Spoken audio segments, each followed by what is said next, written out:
Hi, this is Randy from Fried Eggs Golf, and welcome to Over Easy. I wanted to start out by saying thank you to everyone who watched the course vlog. I appreciate all the comments. The response was actually very overwhelming. It's very positive. I will consider all your feedback and criticism, and I will use that to make future course vlogs even better. Unfortunately, it's been super rainy here, and I haven't been able to go out and play anymore. I did, though, last week shoot the back nine course vlog at Riverbend. Bad news is that I only got through 4.5 holes before my battery died, and I left the charging cable in my car. So I have 4 solid holes finished. If you have any interest at all in watching me play those 4 holes, put it in the comment section below. If you guys want to see it, I'll edit it and post it. So it's up to you. Let me know what you think. But as far as the show itself, before I get to the questions, I do want to introduce a new segment. I realize that it can get a little redundant, these questions and answer videos, so I do want to mix it up a little bit. Before we get into the questions, I want to actually go over some of my favorite comments from the past videos. I'm going to try to do it every single week, but since this is the first time, I had to kind of go back and pull some. But these are not top-rated comments with a lot of likes or anything like that. These are just comments that I read, and they made me laugh audibly. So I would like to share them with you. So without any further ado, my favorite comments from past videos. Brian Fry wrote on my Dear Bubba Watson video, Bubba kind of reminds me of the wrestling Andy Kaufman, except he's not acting like that to be funny.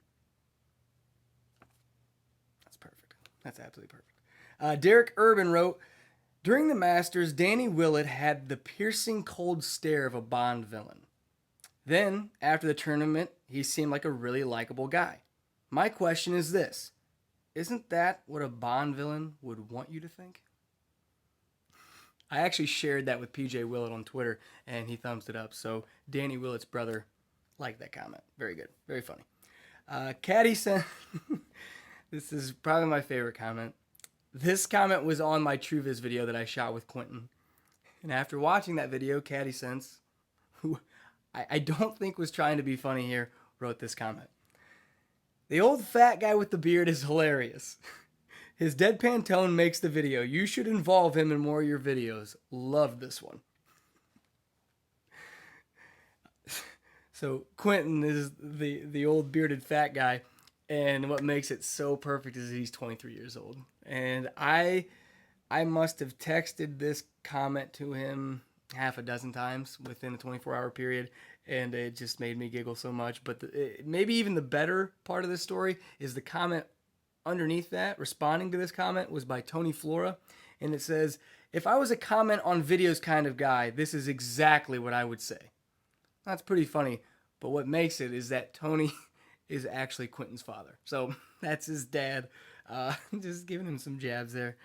I laughed so hard at this it was like a full day. So thank you very much, Caddy Sense, even though I don't think you were trying to make me laugh, but thank you. So having wrapped that up, I do want to jump into a little bit of the Players Championship predictions.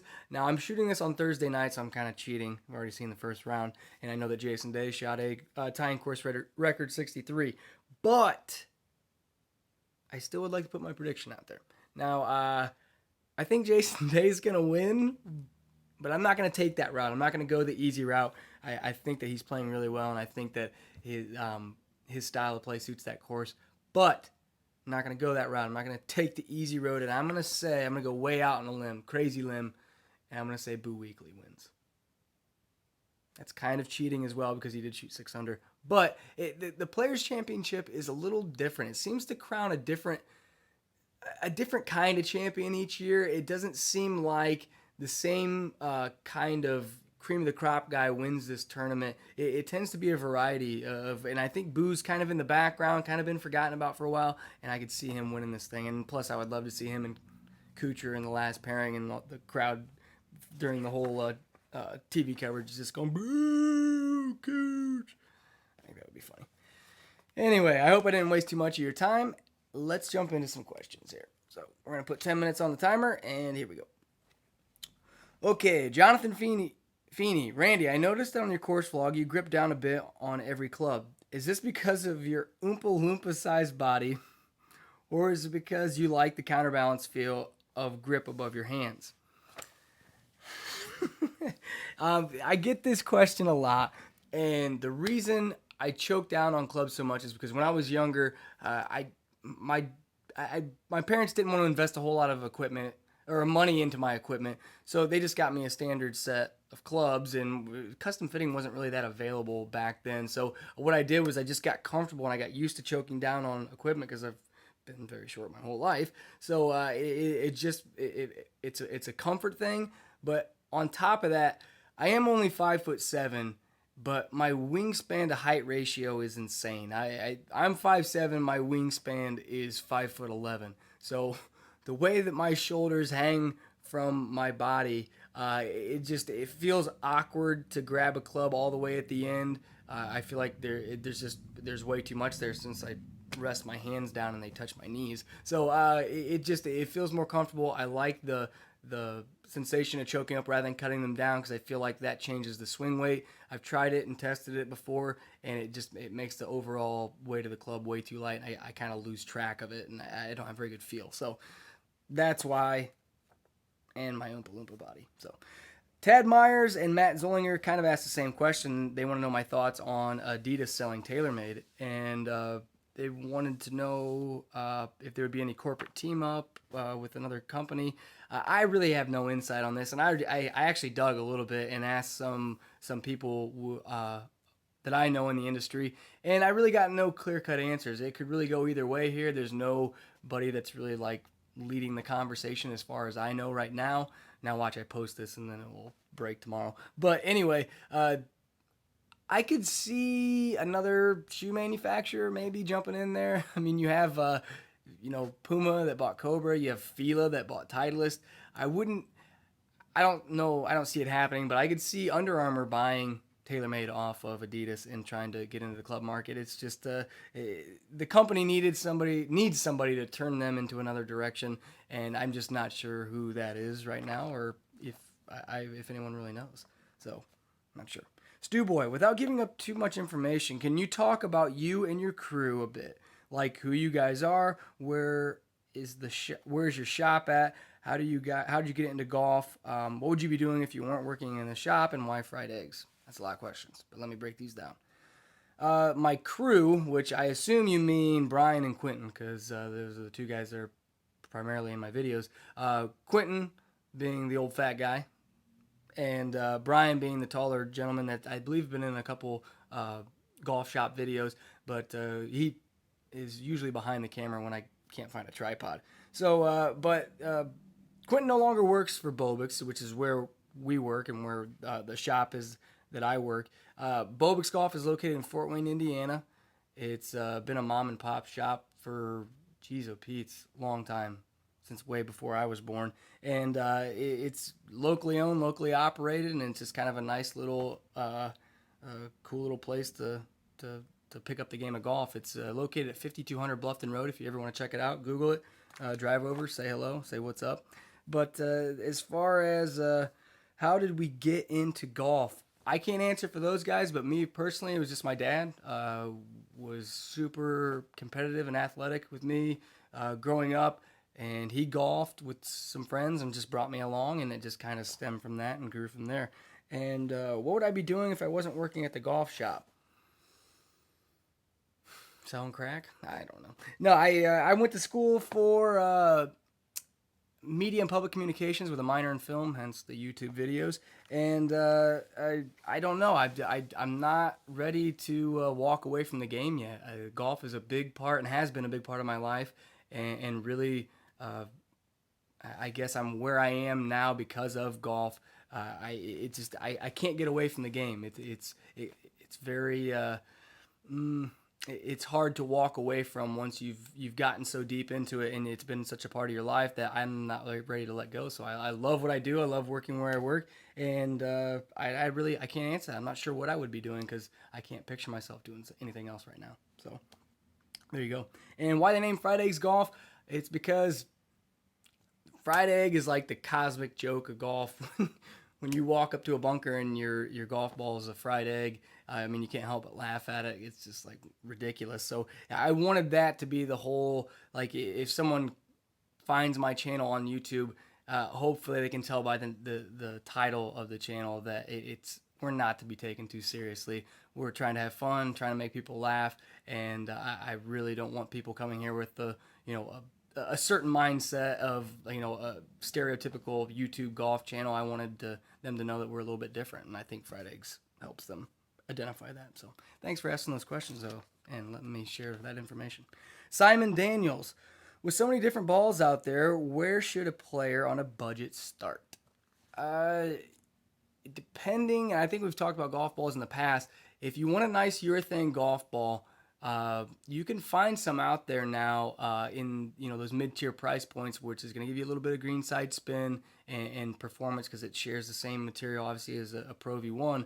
But you don't have to spend $50 a dozen to get them. So Wilson makes a good golf ball all around for all different price points. I like Callaway. I think they make a good product. I think Bridgestone makes a really good product, and I think that you can find some affordable, nice performing golf balls within those three. So, Johan, what would you say is the best cart bag on the market? Looking for something with 14 full-length dividers and a putter well. And actually, Ross Grubbs also asked a similar question, but about stand bags. And I think that Sun Mountain, OGO, and Ping make hands down the best golf bags on the market. There's none other that I can think of that really stick out that aren't just a generic, golf bag. But I think that those manufacturers put a lot of their efforts into making those golf bags practical. They last long and they function well, because you have to be careful with 14 top dividers, whether it be on a cart or carry bag, that the dividers go all the way down, because a lot of times they'll stop at 8 inches and then they'll just have some like vinyl, like nylon dividers after that, and those get snagged and when you're trying to pull clubs out, and we've all been there. So but I don't know specific models that you might like, but C130 cart bag is a really nice one. I think OGO has some nice carry bags, and obviously Ping as well. I carry a Ping Hoover, so I think that's a really good carry bag there. Anyway, Jason Semler, what's the best way to get rid of old clubs? eBay, trade-in, or donate? I wouldn't mind donating them to a kids program or military or vets program, but I don't know of any. Well, I don't know of any specifically because, if the clubs have value, let's start there. If the clubs have value and you want to get money out of those to buy new clubs, eBay's a fine venue to do that. There's a lot of demand for clubs on eBay, and I think that you could get rid of them fairly easy. But having said that, if they're just old junker clubs that you have sitting around in your garage that you're not going to use anymore, yeah, donate them to what we do is there's a parks program here in town that does like startup with kids in golf and kind of teaches them the game and gets them into it. And we take van loads of clubs down there sometimes to them and just drop them off. That way those kids have something to start the game up with, but they're not spending a ton of money to do it. So either way, whatever you want to do donation-wise to a military program, I'm sure you can find something in your area. You just got to ask around to the right people and they'll point you in the right direction. So, Mark Blades, as a great believer in old technology versus new technology, is there any difference between a 30-year-old putter and the latest model released by Nike? Different materials, blah, blah, blah. Surely putters stand the test of time, right? I'm supposed to say no to this question, but technology in putters is a little different, because when you have a putter that's 40, 50 years old as opposed to one now, they don't have grooves on them. There's not really a whole lot on a putter to wear out. So as long as it makes the ball go in the hole, I say it works. But you'll see now that they'll start to put grooves in putters, which will help with getting the ball to start rolling end over end a little bit faster. Or Ping, the TR putters, will actually put variable depth. So when you miss it toe and heel, it actually lets the ball roll out to an equal distance. But with technology in putters, it's not night and day. You're not going to reinvent the wheel on a putter. But there is a little bit of validity there. But I've seen guys putt with 40-year-old putters that are better putters than I am with a brand new one. So I don't think there's a whole lot there, but it's just find the one that works for you and your mechanics and get fit for one. So Missy Lamont, in Germany, about 40% of active golfers are women. It is similar in a few other European countries like, oh, I'm sorry, timer interrupted us, but I will go ahead and finish that. Missy Lamont, back to your question.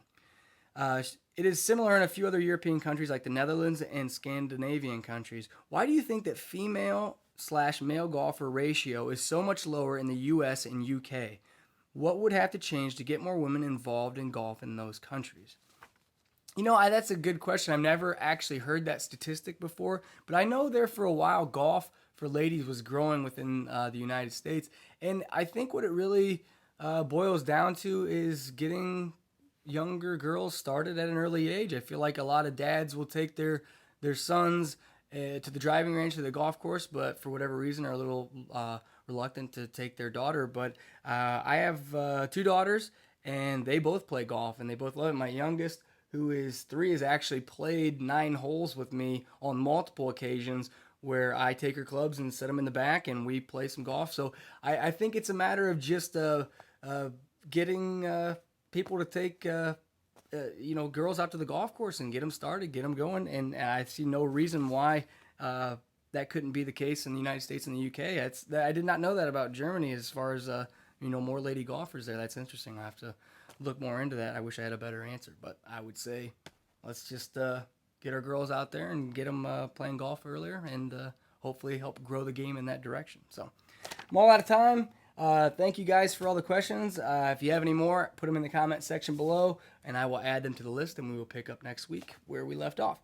So do put in the comment section, though, if you do want to see that 4-hole course vlog, because I will definitely edit it. It's fun for me. I like doing that stuff, and I'll post a video if I see enough feedback from it. So until then, I will see you next week, and maybe put some players' predictions down there. Let me know who you think's going to win the players and what the winning score might be, because I cheated, so you might as well, put your comments in. Don't do it any later than Sunday, though. Rambling now. We'll see you later.